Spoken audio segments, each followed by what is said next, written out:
जय गुरु जी। शुक्राना गुरु जी। गुरु जी के चरण कमलों में शत शत कोटि कोटि नमन प्रणाम वंदन। संगत जी, आज का शिव महापुराण कथा का अध्याय प्रारंभ होने जा रहा है। आप सभी बड़े ही प्रेम भक्ति भाव पूर्वक श्रवण करें। ओम नमः शिवाय। शिव जी सदा सहाय। ओम नमः शिवाय। गुरु जी सदा सहाय। महाकाल के मातम्य के प्रसंग में शिव भक्त राजा चंद्रसेन तथा गोप बालक श्रीकर की कथा। सूत जी कहते हैं, ब्राह्मणों, भक्तों की रक्षा करने वाले महाकाल नामक ज्योतिर्लिंग का मातम भक्ति भाव को बढ़ाने वाला है, उसे आदरपूर्वक सुनो। उज्जैनी में चंद्रसेन नामक एक महान राजा थे, जो संपूर्ण शास्त्रों के तत्वज्ञ, शिव भक्त और जितेंद्रिय थे। शिव के पार्षदों में प्रधान तथा सर्वलोक वंदित मणिभद्र जी राजा चंद्रसेन के सखा हो गए थे।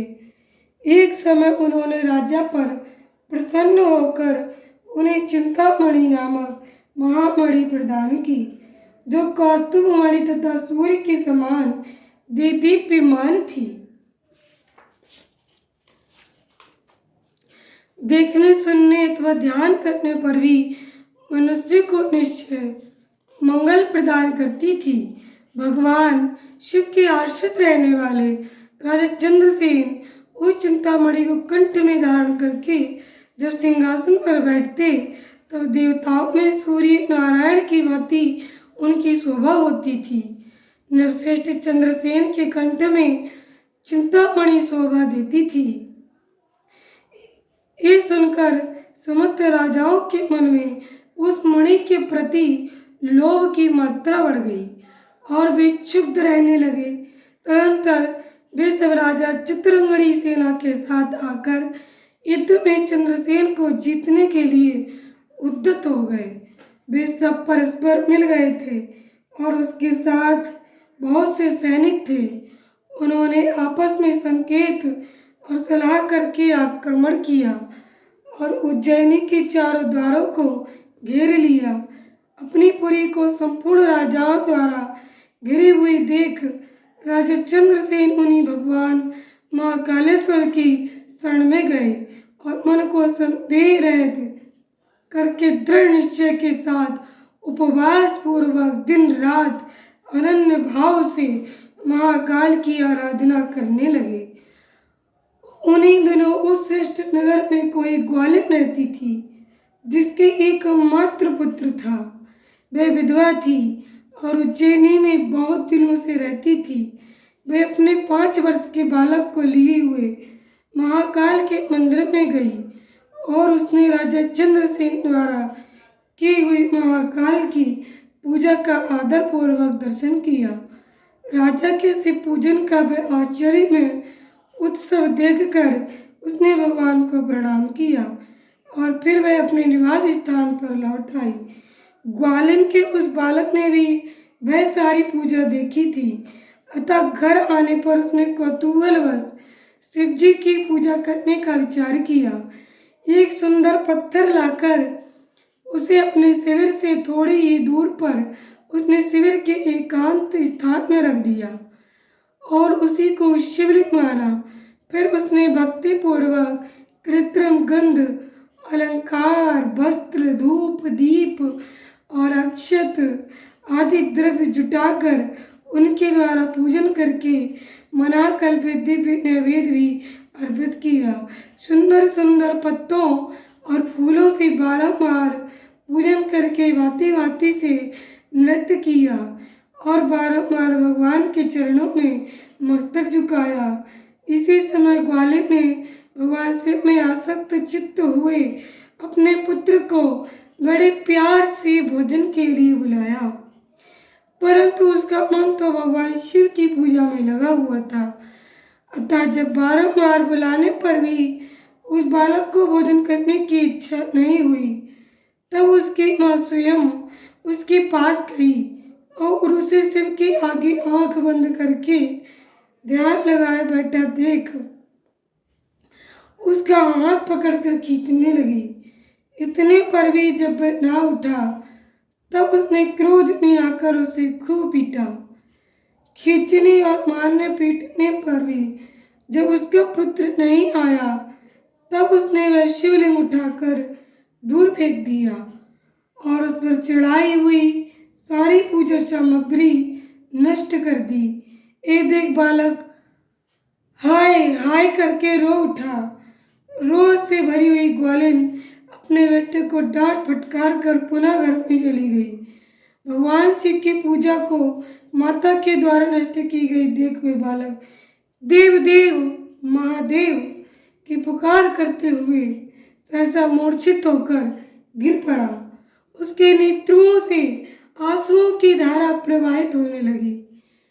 तो घड़ी बाद जब उसने चेत हुआ, तब उसने आंखें खोली। आंख खुलने पर उसने शिशु ने देखा। उसका वही शिविर भगवान शिव के अनुग्रह से तत्काल महाकाल का सुंदर मंदिर बन गया। मणियों के चमकीले खंभे उसकी शोभा बढ़ा रहे थे। वहां की भूमि स्फटिक मणि से जड़ दी गई थी। तपाए हुए सोने के बहुत से विचित्र कलश उस शिवालय को सुशोभित करते थे। उसके विशाल द्वार, कपाट और प्रधान द्वार स्वर्ण में दिखाई देते थे। वहां बहुमूल्य नीलमणि तथा हीरे के बने हुए चबूतरे शोभा दे रहे थे। उस शिवालय के मध्य भाग में दया निधान शंकर का रत्नमय लिंग प्रतिष्ठित था। ग्वालिन के उस पुत्र ने देखा, उस शिवलिंग पर उसकी अपनी ही चढ़ाई हुई पूजन सामग्री सुसज्जित है। ये सब देख वह बालक सहसा उठकर खड़ा हो गया। उसे मन ही मन बड़ा आश्चर्य हुआ और वह परमानंद के समुद्र में निमग्न सा हो गया। तदंतर भगवान शिव की स्तुति करके उसने बारंबार उनके चरणों में मस्तक झुकाया और सूर्यास्त होने के पश्चात वह गोप बालक शिवालय से बाहर निकला। बाहर आकर उसने अपने शिविर को देखा। वह इंद्र भवन के समान शोभा पा रहा था। वहां सब कुछ तत्काल सुवर्णमय होकर विचित्र एवं परम पवित्र, परम उज्जवल वैभव से प्रकाशित होने लगा। फिर वह उस भवन के भीतर गया जो सब प्रकार की शोभाओं से संपन्न था।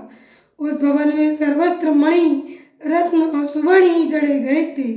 प्रदोष काल में आनंद भीतर प्रवेश करके बालक ने देखा उसकी माँ दिव्य लक्षणों से लक्षित हो एक सुंदर पलंग पर सो रही है। रत्नमय अलंकारों से उसके सभी अंग उद्दीप्त हो रहे हैं और वह साक्षात देवांगना के समान दिखाई देती है। भूख से बेल हुए उस बालक ने अपनी माता को बड़े वेग से उठाया। वे भगवान शिव की कृपा पात्र हो चुकी थी। ग्वालिन ने उठकर देखा, सब कुछ अपूर्व सा हो गया था। उसने महान आनंद में निमग्न अपने बेटे को छाती से लगा लिया।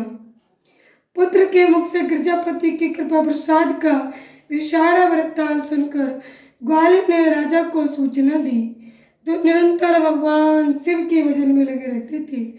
राजा अपना नियम पूरा करके रात में सहसा वहां आए और ग्वालिन के पुत्र का वे प्रभाव शंकर जी को संतुष्ट करने वाला था देखा। मंत्रियों और पुरोहितों सहित राजा चंद्रसेन वह सब कुछ देख परमानंद के समुद्र में डूब गए और नेत्रों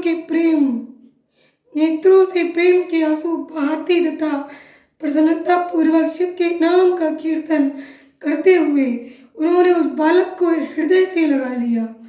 ब्राह्मणों, उसमें बड़ा भारी उत्सव होने लगा। सब लोग आनंद विभोर होकर महेश्वर के नाम रेश का कीर्तन करने लगे। इस प्रकार शिव का ये अद्भुत महात्म्य देखने से पूर्ववासियों को बड़ा हर्ष हुआ और इसी की चर्चा में सारी रात एक क्षण के समान व्यतीत हो गई। युद्ध के लिए नगर को चारों ओर से घेर कर खड़े हुए राजाओं ने भी प्रातःकाल अपने गुप्तचरों के मुख से विशारा अद्भुत चरित्र सुना। उसे सुनकर सब आश्चर्य से चकित हो गए और वहां आए हुए सब नरेश एकत्र आपस में इस प्रकार बोले, ये राजा चंद्रसेन बड़े भारी शिव भक्त हैं, अतएव इन पर विजय पाना कठिन है।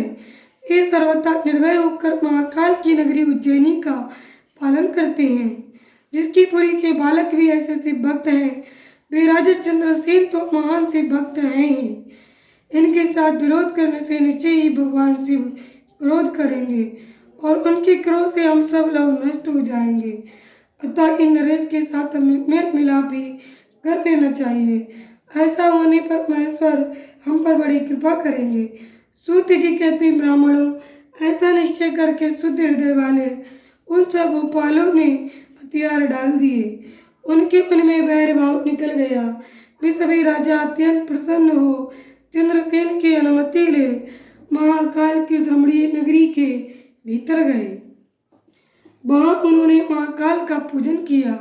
फिर वे सबके सब ग्वालिन के महान अभ्युदयपूर्ण दिव्य सौभाग्य की भूरी भूरी प्रशंसा करते हुए उनके घर पर गए। वहां राजा चंद्रसेन ने आगे बढ़कर उनका स्वागत सत्कार किया। वे बहुमूल्य आसनों पर बैठे और आश्चर्यचकित एवं आनंदित हुए। गोप बालक के ऊपर कृपा करने के लिए स्वतः प्रकट हुए शिवालय और शिवलिंग का दर्शन करके उन सब राजाओं ने अपनी उत्तम बुद्धि भगवान शिव के चिंतन में लगाई। तदनंतर उन सारे नरेशों ने भगवान शिव की कृपा प्राप्त करने के लिए उस गोप शिशु को बहुत सी वस्तुएं प्रसन्नता पूर्वक भेंट की। संपूर्ण जनपदों में जो बहुसंख्यक गोप रहते थे, उन सबका राजा उन्होंने उसी बालक को बना दिया। इसी प्रकार समस्त देवताओं से पूजित परम तेजस्वी राज हनुमान जी वहां प्रकट हुए। उनके आते ही सब राजा बड़े वेग से उठकर खड़े हो गए। उन सब ने भक्ति भाव से विनम्र होकर उन्हें मस्तक झुकाया। राजाओं से पूजितो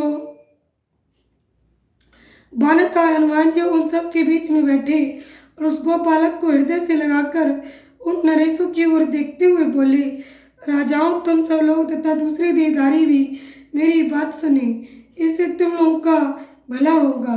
भगवान शिव के सिवा देहधारियों के लिए दूसरी कोई गति नहीं है। ये बड़े सौभाग्य की बात है कि इस गोप बालक ने शिव की पूजा का दर्शन करके उससे प्रेरणा ली और बिना मंत्र के भी शिव का पूजन करके उन्हें पा लिया। गोप वंश की कीर्ति बढ़ाने वाला ये बालक भगवान शंकर का श्रेष्ठ भक्त है। इस लोक में संपूर्ण भोगों को भोग करके अंत में मोक्ष प्राप्त कर लेगा।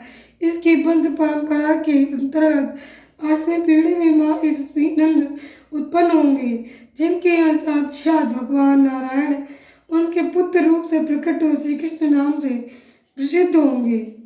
आज से एक गोप कुमार इस जगत में श्रीकर के नाम से विशेष ख्याति प्राप्त करेगा। सूत जी कहते ब्राह्मणों, ऐसा कहकर अंजनी नंदन शिव स्वरूप वाले राज हनुमान जी ने समस्त राजाओं तथा महाराज चंद्रसेन को भी कृपा दृष्टि से देखा। तदनंतर उन्होंने इस बुद्धिमान गोप बालक को श्रीकर को बड़ी प्रसन्नता के साथ शिव उपासना कि उस आचार व्यवहार का उपदेश दिया जो भगवान शिव को बहुत प्रिय है। इसके बाद परम प्रसन्न हुए हनुमान जी चंद्रसेन और श्रीकर से विदा ले उन सब राजाओं के देखते देखते वहीं अंतर्ध्यान हो गए।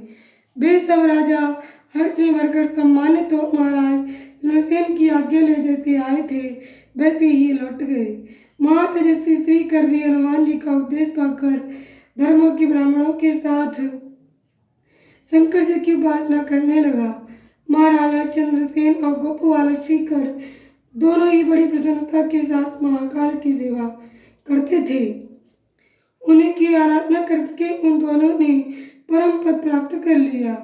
इस प्रकार महाकाल नामक शिवलिंग शतपुरुषों का आश्रय है। भक्त वत्सल शंकर दुष्ट पुरुषों तथा हनन करने वाले हैं। ये परम पवित्र रहस्यमय आख्यान कहा गया है जो सब प्रकार का सुख देने वाला है, ईश्वर भक्ति को बढ़ाने तथा स्वर्ग की प्राप्ति कराने वाला है। जय गुरु जी, शुक्राना गुरु जी, अनंतम अनंतम शुक्राना। ओम नमः शिवाय, शिव जी सदा सहाय। ओम नमः शिवाय, गुरु जी सदा सहाय। जय गुरु जी, शुक्राना गुरु जी। संगत जी, आप सभी को शुक्राना। संगत जी, आज का ये अध्याय 1 पर संपूर्ण हुआ। आप और आपका परिवार सदस्य सुखी रहे, अभी तक आपने चैनल को सब्सक्राइब नहीं किया तो सब्सक्राइब कीजिए, लाइक कीजिए। इस चैनल पर निरंतर शिव महापुराण की कथा सुनाई जाती है और सुनाई जाती रहेगी। जय गुरु जी, शुक्राना गुरु जी।